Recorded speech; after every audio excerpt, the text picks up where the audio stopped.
Paunahan na naman mag-setup at manggulo ang ating mga roamers ngayon.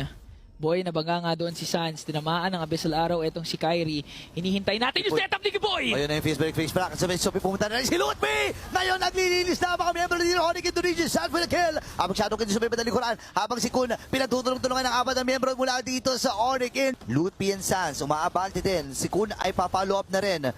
Pero hindi ata nila mapipigilan ng pagbasag dito. Papasok si Sans, gamit yung kanyang Petrify. Pero matagumpay ang pagbasag ng Torres sa itaas. Nag-conceal pa ang Onyx ID dito. Medyo makunachi na si Lutfi kasi may tikiras pero nabigyan. Si Savero, this could be an opening for Mythic Seal habang dun sa likod. Hinahabol sila ni Boye. Ayun, namatay si Lutfi at nagamit na rin kagad yung Revitals dito ni Boye. Masyado talagang makunat. Pero si Kyrie and Boye nagkasalubong. Andun yung kanyang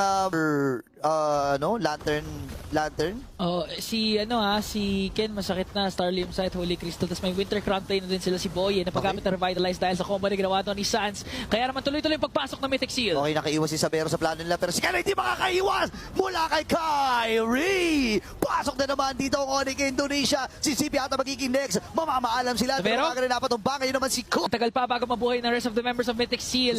Habang apat na member ng Onyx ID ready nang tapusin ang laro si Boye na flat bigla. Namaalam na at big slocking na ang Onyx ID.